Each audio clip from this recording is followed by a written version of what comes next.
بسم اللہ الرحمن الرحیم۔ دین اسلام چینل چکوال جامعہ سیدہ فاطمہ مرید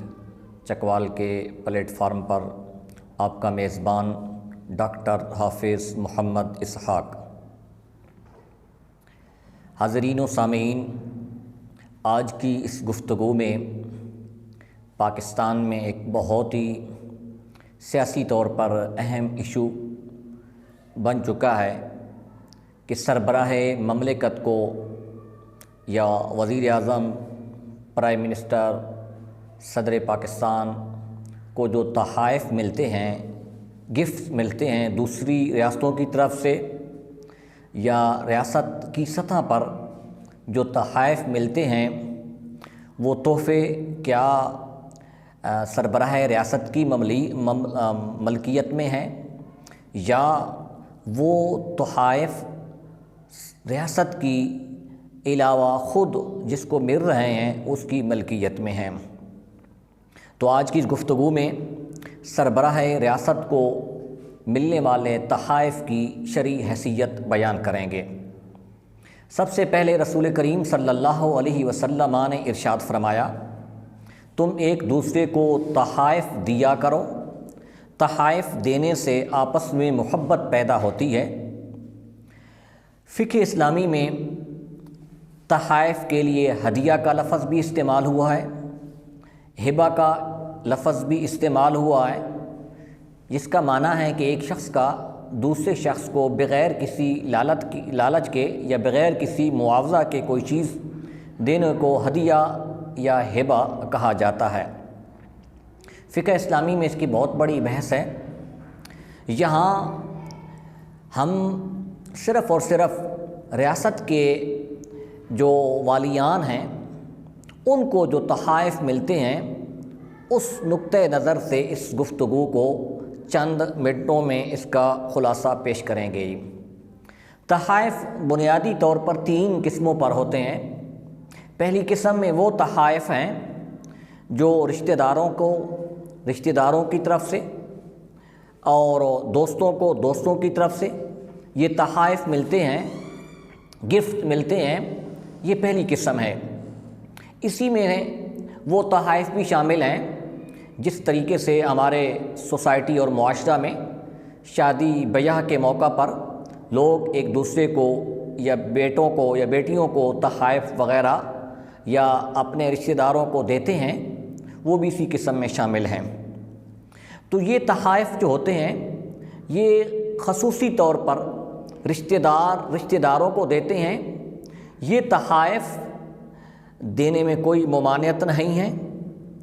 جتنا ہو سکے ایک دوسرے کو تحائف دینے سے محبت پیدا ہوتی ہے، اور معاوضے میں تحفہ دے کر تحفہ لینے کی نیت نہ رکھی جائے جی،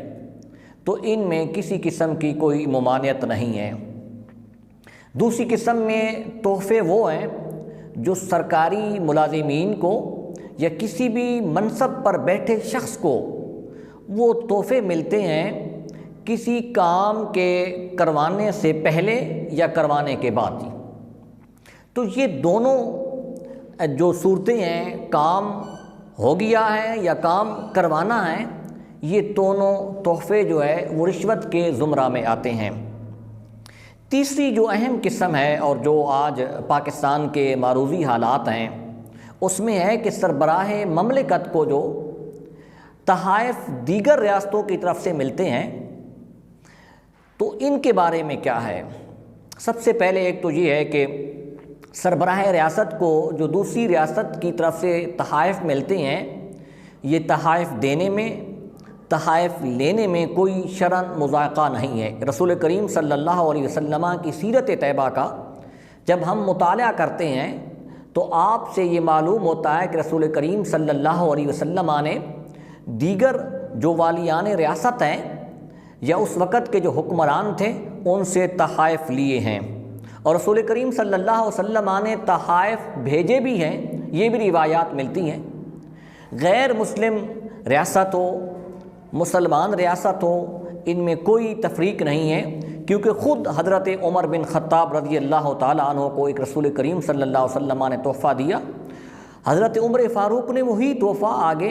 مشرکین مکہ کے جو مشرکین تھے ان کو آپ نے بطور گفٹ کر دیا۔ تو اس سے معلوم یہ ہوتا ہے کہ تحفہ ریاست کی سطح پر دینے اور لینے میں کوئی مضائقہ نہیں ہے، کوئی ممانعت نہیں ہے جی، اور چاہیے کہ ایک ریاست دوسری ریاست کو تحائف دے اور ان سے تحائف لے بھی صحیح، اس میں کوئی مذاکرہ نہیں ہے۔ رسول کریم صلی اللہ علیہ وسلم کی اگر ہم سیرت طیبہ کو جب دیکھتے ہیں تو رسول کریم صلی اللہ علیہ وسلم کو مختلف ریاستوں کے سربراہان کی طرف سے تحائف ملے ہیں۔ مثال کے طور پر ایلیا کے ایک ریاست ایلیا تھی، اس کے والی کا نام، سربراہ کا نام یوحنا تھا، جو کہ مذہب کے اعتبار سے عیسائی تھا۔ اس نے رسول کریم صلی اللہ علیہ وسلم کو ایک سفید خچر اور ایک چادر مبارک عطا کی، تو رسول کریم صلی اللہ علیہ وسلم نے وہ دونوں تحفے، دونوں گفٹ آپ نے قبول فرما لیے۔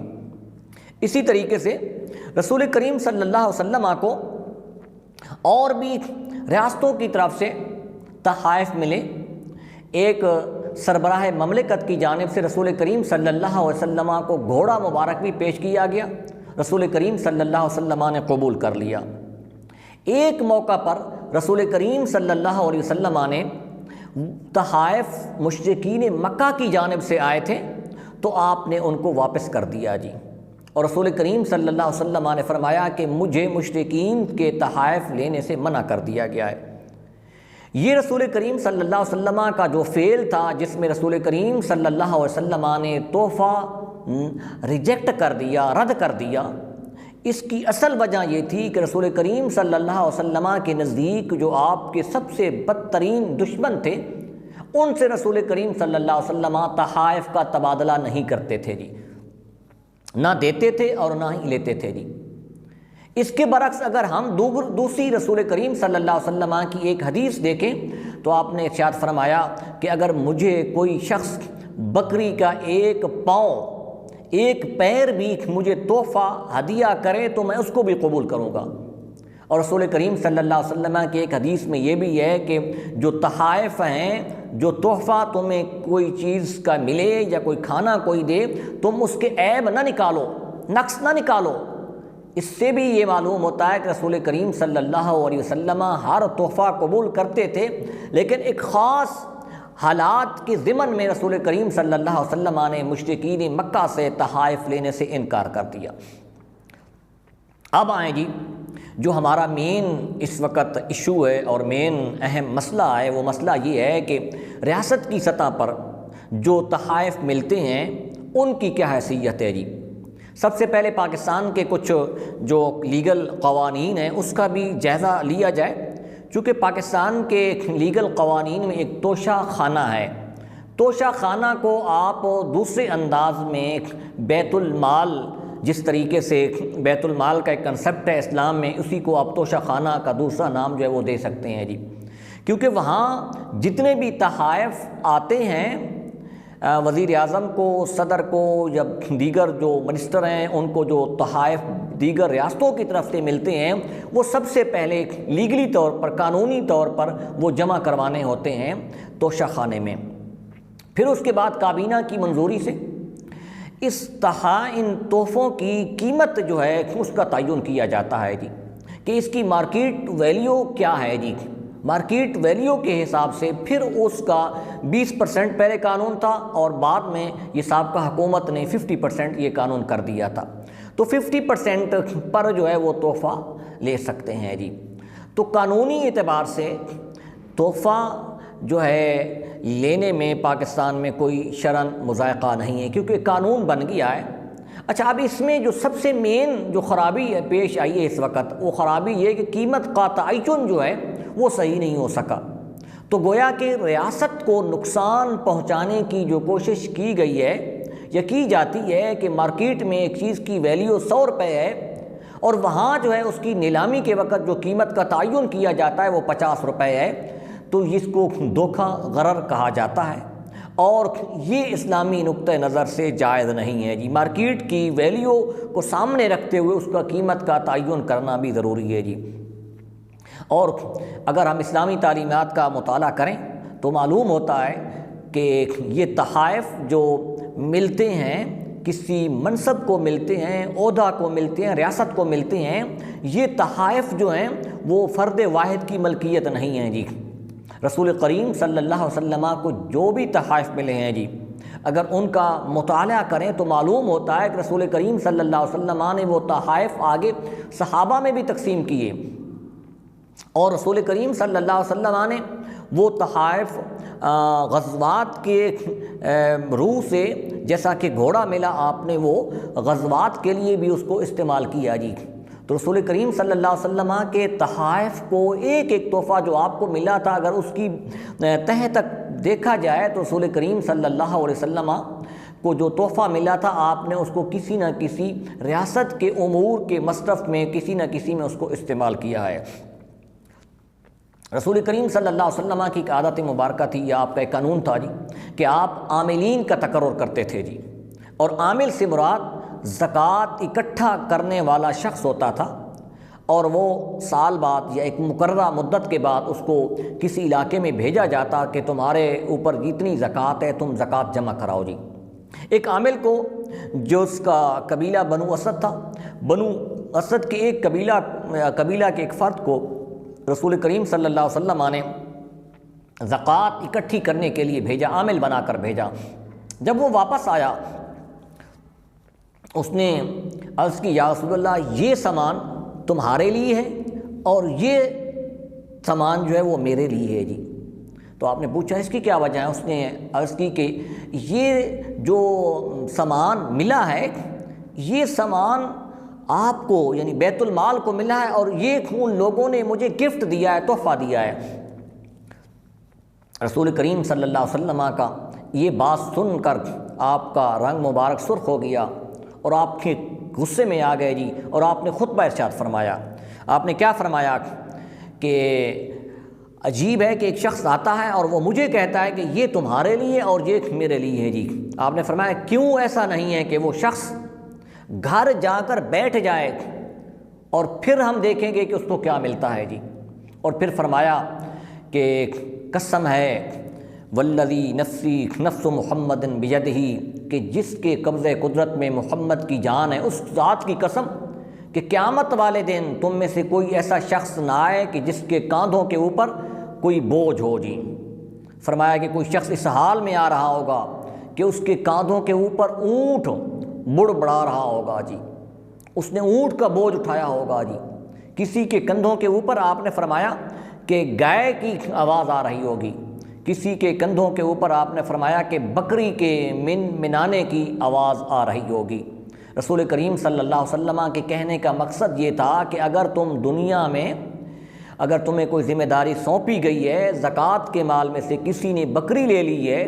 زکوٰۃ کے مال میں سے کسی نے ایک اونٹ لے لیا ہے، تو اس قیامت والے دن اس کے بارے میں پوچھا جائے گا جی۔ اگر ہم خلفائے راشدین کی تعلیمات کا مطالعہ کریں تو حضرت عمر بن خطاب رضی اللہ تعالیٰ عنہ کے زمانہ میں ریاست کو صحیح معنی میں ایک اسلامی ریاست کے قوانین اور اصول مقرر کیے گئے تھے۔ حضرت عمر بن خطاب رضی اللہ تعالیٰ عنہ کے زمانہ میں بصرہ کے گورنر حضرت ابو موسیٰ اشعری تھے۔ حضرت ابو موسیٰ اشعری کو تحائف ملے، گفٹ ملے، تو حضرت عمر بن خطاب رضی اللہ تعالیٰ عنہ نے ان سے پوچھا کہ یہ تحائف تم نے بیت المال میں کیوں نہیں جمع کروائے؟ اس سے یہ معلوم ہوتا ہے کہ جو بھی گورنر کو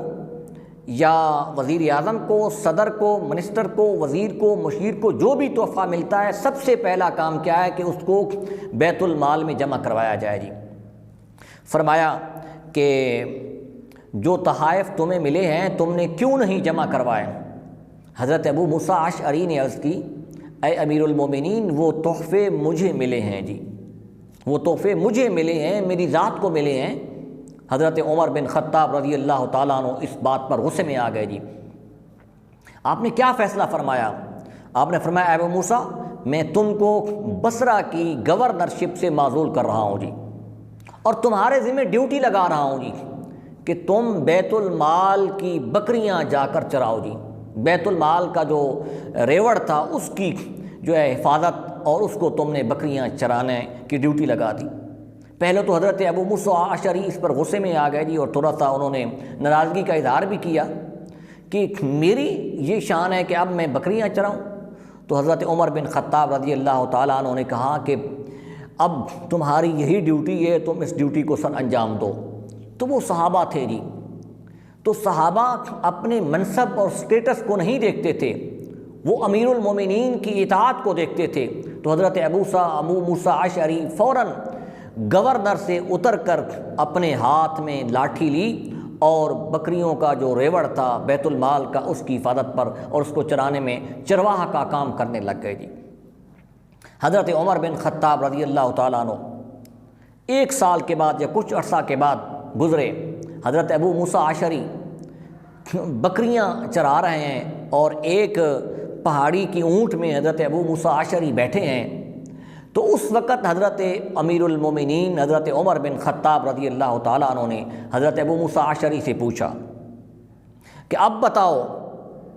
جو تحائف تمہیں گورنر کے عہدے پر منصب پر بیٹھ کر ملتے تھے اب بھی ملے یا نہیں ملے جی؟ تو حضرت ابو موسیٰ اشعری نے اس وقت اپنی غلطی کا اعتراف کیا اور فرمایا کہ اب مجھے آپ کی بات یہ سمجھ آ گئی ہے جی۔ مطلب یہ ہے کہ حضرت عمر بن خطاب رضی اللہ تعالیٰ عنہ کے دور کا یہ قانون تھا کہ جو بھی تحفہ ملے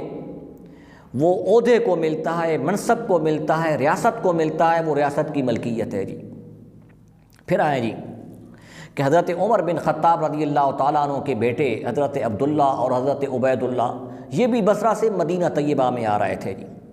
تو انہوں نے کچھ پیسے بیت المال کے تھے اور گورنر نے یہ کہا جی کہ آپ یہ پیسے لے جائیں جی، اور بہتر یہ ہے کہ تم یہاں سے کچھ اس کا سامان لے لو، تجارت کی غرض سے سامان لے لو، اور وہ سامان جو ہے تم نے جا کر مدینہ طیبہ میں جا کر بیچ دینا ہے جی، اور جو تمہیں نفع حاصل ہو وہ تمہارا ہے، اور اس کی اصل قیمت جو ہے تم نے بیت المال میں جا کر جمع کروا دینی ہے۔ حضرت عمر بن خطاب رضی اللہ تعالیٰ عنہ کے دونوں صاحبزادے اس سامان اسی طریقے سے سامان لے کر آ گئے جی، جہاں بیچا ان کو منافع ہوا، اور جا کر اصل قیمت جو تھی وہ جا کر جمع کروانے کی غرض سے جب بیت المال کے خزانے میں جمع کروانے کی نیت سے حضرت عمر بن خطاب رضی اللہ تعالیٰ عنہ کے پاس گئے، تو اس وقت حضرت عمر بن خطاب رضی اللہ تعالیٰ عنہ نے پوچھا کہ ماجرا کیا ہے جی؟ کہا کہ اس طریقے سے ہمیں پیسے ملے ہیں اور ہم نے تجارت کی غرض سے سامان خریدا۔ آپ نے سوال کیا، کیا سوال کیا؟ فرمایا کہ کیا یہ جو سامان کے لیے پیسے ملے ہیں کیا صرف تم دو کو ملے ہیں یا جو لشکر تھا باقی فوجی تھے ان کو بھی ملے ہیں؟ اس پر انہوں نے کہا کہ یہ پیسے تو صرف اور صرف ہم دونوں کو ملے ہیں جی۔ تو حضرت عمر بن خطاب رضی اللہ تعالیٰ عنہ نے فوراً حکم دیا جی، کہا کہ اس کی اصل قیمت اور اس کے اوپر جو منافع تمہیں تجارت کی غرض سے حاصل ہوا ہے وہ دونوں کے دونوں بیت المال میں جمع کراؤ جی۔ یہ حضرت عمر بن خطاب رضی اللہ تعالیٰ عنہ کی خلافت میں اور اس وقت کی ریاست کا یہ قانون تھا کہ منصب اور عہدہ کے اعتبار سے جو چیز بھی ہو اور اس پر جو منافع بھی ملے وہ منافع بھی ریاست کے بیت المال میں جمع کروانا ضروری ہے جی۔ تو الغرض اپنی گفتگو کا نتیجہ نکالتا ہوں کہ تحائف جو ملتے ہیں یہ تحائف ریاست کو ملتے ہیں، یہ تحائف منصب کو ملتے ہیں، یہ تحائف عہدہ کو ملتے ہیں، اور اب ریاست کا جو قانون ہے وہ کیا ہے اس پر عمل کے مطابق ہی یہ شخص جو ہے وہ بندہ اس کا مالک ہو سکتا ہے۔ اب ایک سوال یہ بھی ہے جی کہ کچھ لوگ یہ کہتے ہیں کہ جب تحائف لینے ہیں تو یہ تو اس کی ملکیت ہے، اس کو دے رہے ہیں جی۔ تو میرا اس کے اوپر ایک سوال یہ بھی ہے کہ جب ریاست یعنی ایک تحائف کسی دوسرے ملک کو پیش کرتا ہے دیتا ہے تو اس کی قیمت کون ادا کرتا ہے؟ اگر تو تحائف کی قیمت دینے کے وقت خود سربراہ مملکت، وزیر اعظم یا صدر اپنی جیب سے وہ تحفہ خرید کر ان کو دیتا ہے تو پھر تو یہ بات سمجھ میں آتی ہے کہ جو تحفے باہر سے ملے ہیں وہ اس کی ملکیت میں ہیں جی۔ تو اسلامی نقطہ نظر سے جو میری اپنی تحقیق کا جو خلاصہ ہے وہ یہ ہے کہ ریاست کو جو یہ تحائف ملتے ہیں یہ فرد واحد کی یا اس منصب پر عہدے پر بیٹھے ہوئے شخص کی ملکیت نہیں ہے، یہ ریاست ہی کی ملکیت ہے جی۔ اب اس کے بارے میں ریاست کیا قانون بناتی ہے اور کیا ہونا چاہیے؟ امریکہ میں اگر وہاں کے قانون کو دیکھا جائے تو امریکہ میں کیا ہے کہ وہاں جو صدر کو یا کسی بھی حکومتی منصب کو جو تحفہ ملتا ہے تو وہ تحفہ وہاں کے میوزیم میں جمع کروایا جاتا ہے جی، اور ایک صدر کو باہر کے ریاست سے ایک کتیا ملی جی، کتا ایک تحفے میں ملا، تو اس صدر نے وہ کتا بھی میوزیم میں جمع کروانے کی غرض سے وہ دے دیا جی۔ تو وہاں قانون سخت ہے جی، اور پاکستان میں میری اس حوالے سے یہ ہے کہ اسلامی نقطہ نظر سے اور خصوصی طور پر اسلامی نظریاتی کونسل سے اس سلسلے میں سفارشات طلب کی جائیں، اور پارلیمنٹ کو، کابینہ کو چاہیے کہ صحیح معنی میں اسلامی نقطہ نظر کے مطابق یہ تحائف کی نیلامی اور تحائف کے رکھنے کے بارے میں قوانین کو واضح الفاظ کے ساتھ بیان کیا جائے، اور اس کو چھپانے کی کوئی ضرورت نہیں ہے جی۔ اتنا چھپا سکتے ہیں کہ یہ تحفہ جو ہے کہاں سے ملا ہے، کس ریاست کی طرف سے ملا ہے، اور بہتر یہی ہے کہ یہ تحائف ریاست کی طرف سے ملتے ہیں اور اس کو کسی میوزیم وغیرہ میں لگا دیا جائے جی۔ شکریہ والسلام۔